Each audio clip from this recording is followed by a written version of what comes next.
안녕하세요. 지난 시간에 이어 영문 계약서 읽는 법 제2부로 돌아왔습니다. 지난 시간에는 큰 그림을 그렸습니다. 한국과 영미계 계약의 차이, 조동사와 접속사의 미묘한 용법, 그리고 14단 구조와 3회독 원칙까지. 이제 여러분은 영문 계약서를 펼쳤을 때 지도를 갖고 계신 겁니다. 오늘 제2부에서는 그 지도 위에서 실제로 싸움이 벌어지는 현장으로 내려갑니다. 세 가지 이야기를 드리겠습니다.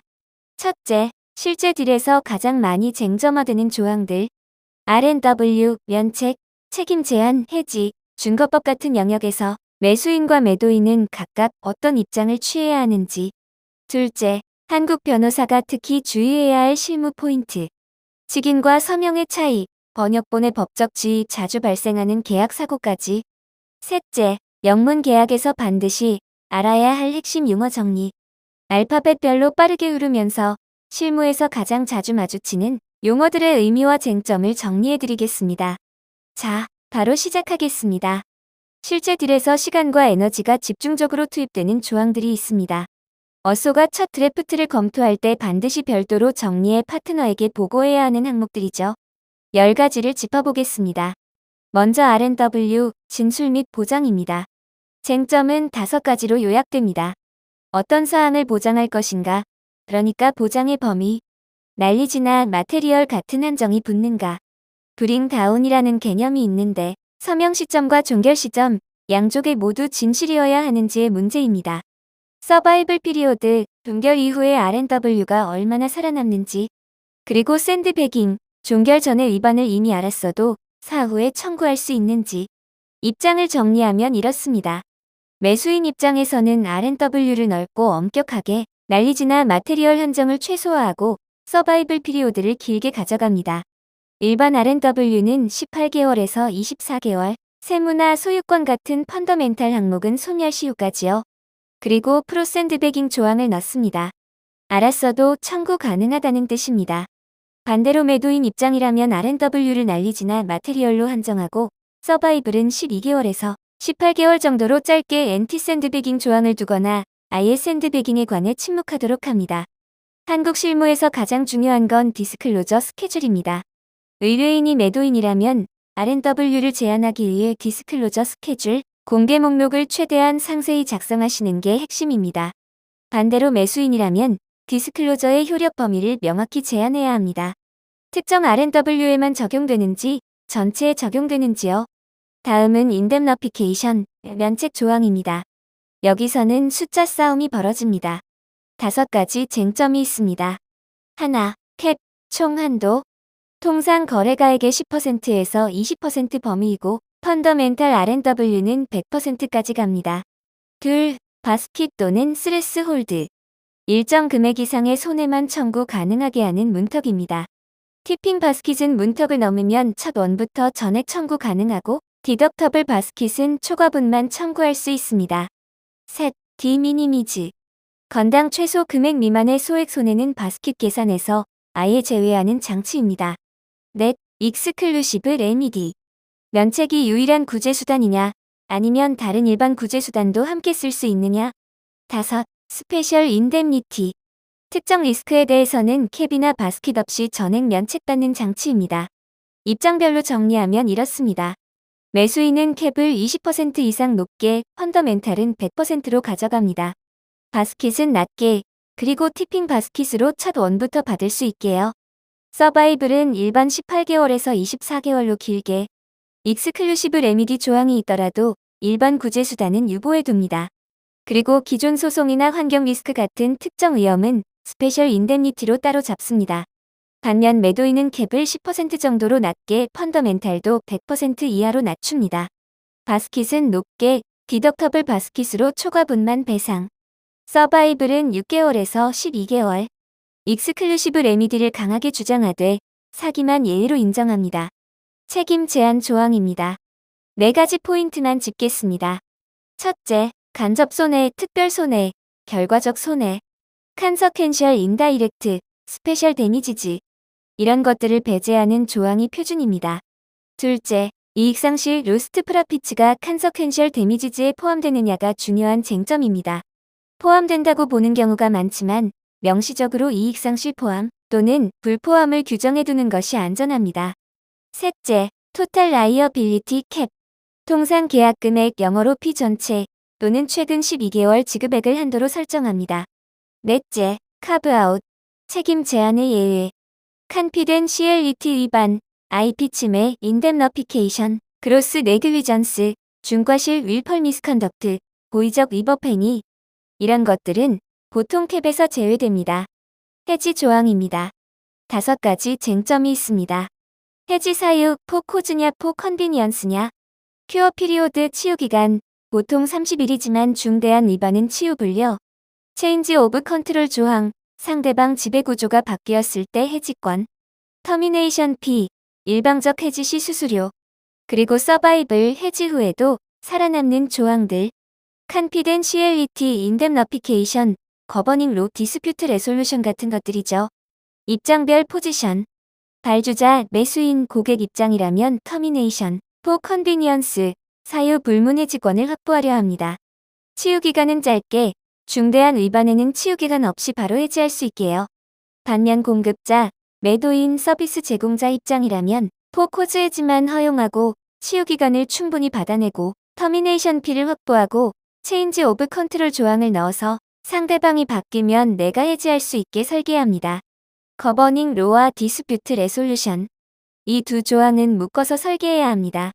준거법으로 가장 흔한 선택지는 한국법, 영국법, 뉴욕주법 3가지입니다. 상대방과 업계, 과거 판례 축적을 고려해 결정합니다. 분쟁 해결은 법원 소송과 중재 중에서 고르는데 국제거래에서는 중재가 압도적으로 선호됩니다. ICC, 시액, 히키액, 캅 이런 중재기관들이 있죠. 중재지, 그러니까 시트, 중재규칙, 중재언어, 중재인수, 비밀유지 조항까지 세부 설계가 필요합니다. 한국 의뢰인을 위한 기본 입장은 다음과 같이 3단계로 생각합니다. 1순위. 가능하면 한국법, 한국중재, 캅. 2순위. 어려우면 중립지 중재. 싱가포르의 시액, 홍콩의 히키액. 3순위. 뉴욕 또는 런던 중재. 비용과 시간 부담은 크지만 판례 안정성은 최고입니다. 중재 판정의 집행에 대해서는 뉴욕협약 가입국에서는 집행이 상대적으로 용이하다는 점 기억해주세요. 상대방의 주요 자산 소재지가 가입국인지 계약 전에 미리 확인하셔야 합니다. 비밀유지 조항에서 주목할 4가지. 비밀정보의 정의 범위와 표시 요건, 마킹 리콰이어먼트. 예외 사유, 공개된 정보, 독자적으로 개발한 정보, 제3자로부터 정당하게 받은 정보. 기간은 보통 3년에서 5년, 영업비밀은 영구입니다. 그리고 리지주얼즈 클로즈, 자녀정보 조항. 수령자 직원이 기억하고 있는 정보는 자유롭게 쓸 수 있다는 조항인데 공급자에게 유리하고 수령자에게는 매우 불리합니다. 협상이 필요한 지점입니다. IP 조항. 5가지만 짚겠습니다. 하나, 백그라운드 IP와 포그라운드 IP의 구분. 기존에 가지고 있던 IP와 계약을 통해 새로 만들어진 IP는 처리가 달라야 합니다. 둘, 워크메이드 포 하이어. 미국 저작권법상의 개념으로 직무 저작물 또는 위탁 저작물에 관한 법리입니다.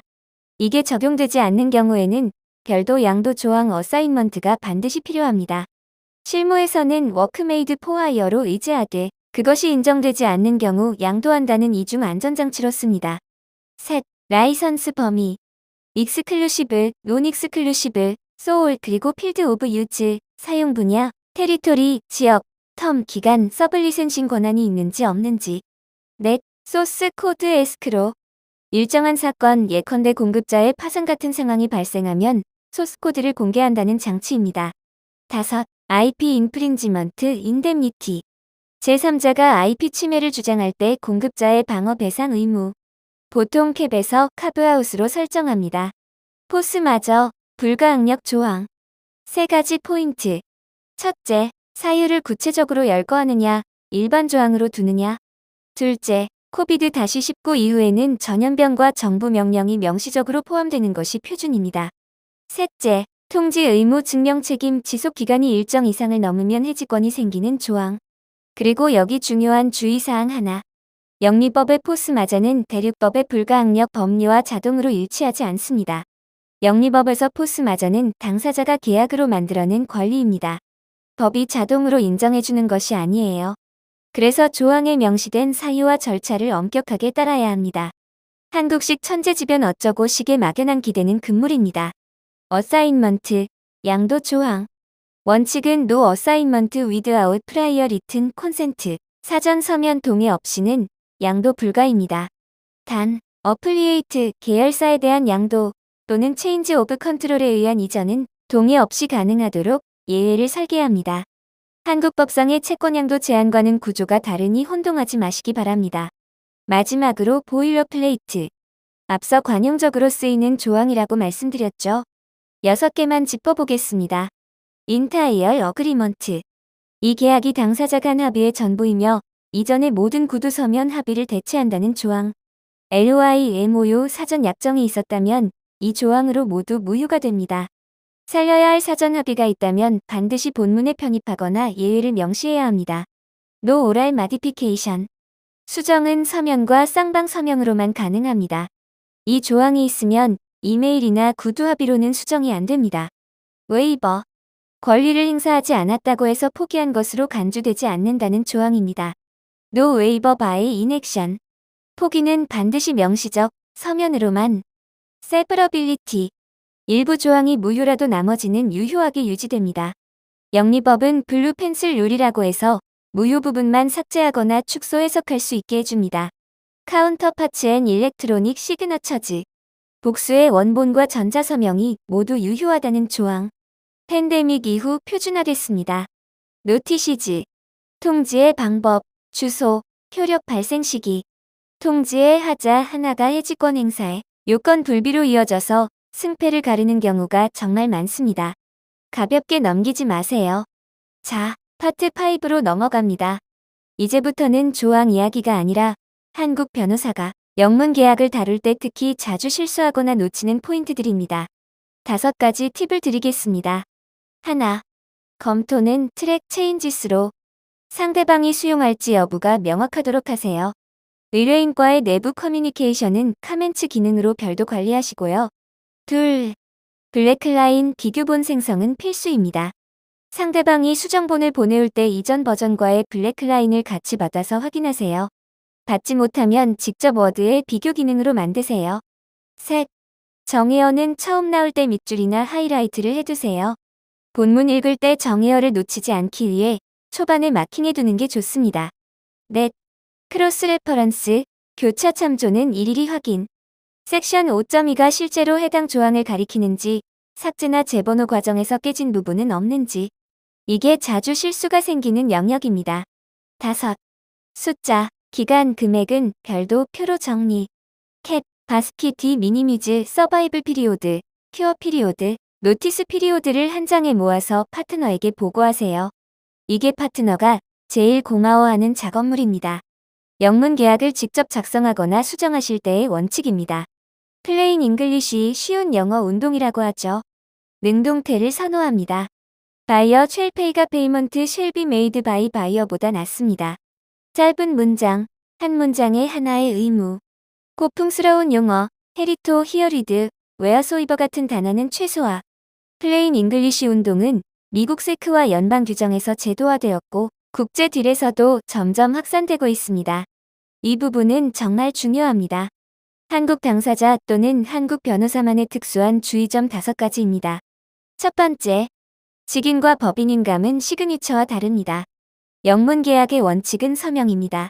도장이 아니라 한국식 법인인감만으로는 상대방이 서명의 진정성이나 대리권의 의문을 제기할 수 있습니다. 실무권장은 대표이사 친필 서명과 법인인감을 병행하는 것입니다.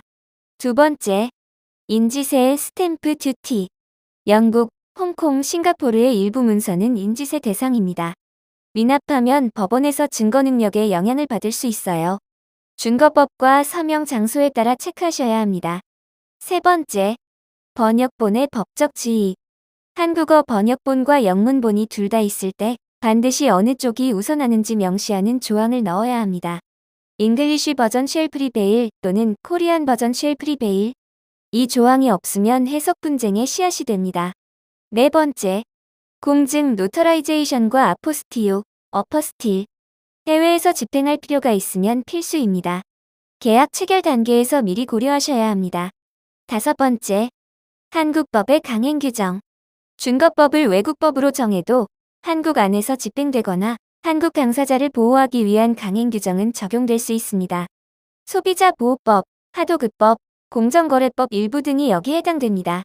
맨데이터리 룰즈 강행법규의 검토는 필수입니다. 현장에서 실제로 자주 터지는 사고 유형 6가지를 정리해드리겠습니다. 하나, 크로스 레퍼런스 번호 오류. 협상 과정에서 조 번호가 바뀌었는데 참조만 옛날 번호 그대로 남아 의미가 엉킨 경우.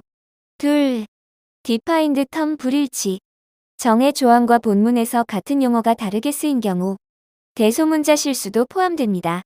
셋, 금액과 기한의 문자 숫자 불일치. $50,000라고 써놓고 괄호 안에는 $500,000라고 쓴 경우. 이런 실수 의외로 자주 나옵니다. 그리고 앞서 말씀드렸듯 충돌하면 문자가 우선합니다. 넷, 디스클로저 스케줄 누락. R&W 조항의 except as disclosed in 스케줄 X. 스케줄 X에 공개된 사항은 예외로 한다 이렇게 적어놨는데 정작 스케줄 X가 비어있거나 첨부되지 않은 경우. 다섯, 시그니처 블럭 오류. 서명자의 직책이나 대리권이 부정확하거나 서명란이 여러 장에 걸쳐 있어서 일부가 누락된 경우. 여섯, 이펙티브 데이트와 엑스큐션 데이트 혼동. 소급 적용 의도를 정확히 반영하지 못해서 효력 개시 시점이 모호해진 경우. 이 6가지 꼭 체크리스트로 만들어 두세요. 마지막으로 영문 계약에서 반복적으로 등장하는 핵심 용어들을 빠르게 훑고 가겠습니다. 전체 글라서리는 약 110개로 방대하니까 오늘 음성으로는 특별히 자주 나오는 25개 정도만 빠르게 짚겠습니다. 나머지는 어소 교육자료 부록을 참고해주세요. 자, 알파벳 순으로 갑니다. 어크레디티드 인베스터, 적격 투자자. 미국 증권법상 일정 자산이나 소득 요건을 충족하는 투자자. 사모 발행 면제의 근거가 됩니다. 어플리에이트, 계열회사. 직접 또는 간접으로 지배 피지배 공통지배 관계에 있는 자. 정의 범위가 자주 쟁점이 됩니다. 에즈이즈 현상 유지. 현재 상태 그대로 인도한다는 뜻으로 매도인의 진술 보장과 수리 의무를 최소화합니다. 바스켓. 면책 최소한도. 티핑 바스켓은 돌파 시 전액, 디덕터블 바스켓은 초과 분만. 보일러플레이트. 표준 조항, 일반 조항. 가볍게 보면 안 되는 실전에서 승패를 가르는 조항들. 캡. 면책 한도, 손해배상 총 한도액. 체인지 오브 컨트롤. 지배구조 변경. 주식이나 경영권이 바뀔 때 해지나 동의 요건의 방아쇠가 됩니다. 클로징. 종결. M&A나 금융거래에서 대금과 권리가 이전되는 결정적 시점. 컨디션 프리시던트. 선행 조건. 거래 종결이나 이행의 전제 조건이며 충족되지 않으면 이행을 거절할 수 있습니다. 컨시더레이션. 약인. 영리법상 계약 성립의 요건입니다. 한국법에는 없는 개념이죠. 커버넌트. 약정. 계약 기간 동안의 자기 부작위 의무. R&W와 구분됩니다. 디드. 날인 증서. 영국법상의 제도로 약인 없이도 효력이 있는 서식입니다. 부동산이나 보증에 주로 씁니다. 디스클로저 스케줄. 공개 목록. R&W의 예의를 열거한 별첨인데 실질적으로 본문과 같은 중요성을 가집니다. 듀 딜리전스. 실사. 계약 체결 전 대상 자산이나 상대방을 조사하는 작업. 인컴브런스. 부담. 저당권, 질권, 기타 권리 제한을 통틀어 부르는 말. 프리 앤 클리어 오브 올 인컴브런시즈. 모든 부담으로부터 자유롭고 깨끗하다. 이게 표준 문구입니다. 에스크로. 제3자 예탁. 자금이나 주식, 문서를 제3자에게 맡겨두는 구조. 포스머저. 불가항력. 펀더멘털 레프리젠테이션즈. 기본 진술. 오소리티. 권한. 카파시티. 행위 능력. 타이틀, 소유권. 텍스. 세금. 이런 핵심 진술 항목들입니다. 장기 서바이벌과 높은 캡이 적용됩니다. 그레이스 피리오드, 유예기간. 이행 지체에 제재 없이 허용되는 기간. 홀드 함러스, 손해를 부담하지 않게 하다. 인뎀니파이, 디펜드, 홀드 함러스 3종 세트로 자주 쓰입니다. 조인트 앤 세브럴, 연대 책임, 공동 연대 책임, 세브럴 온리, 각자 책임과 구분됩니다. 레터 오브 인턴트, LOI, 의향서. 본계약 전 단계의 합의인데 법적 구속력 여부를 반드시 명시해야 합니다. 마테리얼 애드버스 이펙트, 메이. 중대한 부정적 영향. M&A의 방아쇠. 델라웨어 판례가 엄격하게 해석한다는 점 앞서 말씀드렸죠. 미티게이션. 손해 경감. 피해자의 손해 확대 방지 의무. 논컴패트, 논컴피트. 경업 금지. 지역, 기간, 업종의 합리성이 유효성 요건입니다. 라지드 스탠딩. 에도 불구하고 다른 조항을 뒤집는 강력한 표현. 패럴 에버던스 룰. 구두 증거, 배제 원칙. 인타이얼 어그리먼트 조항과 결합해서 외부 증거를 배제합니다.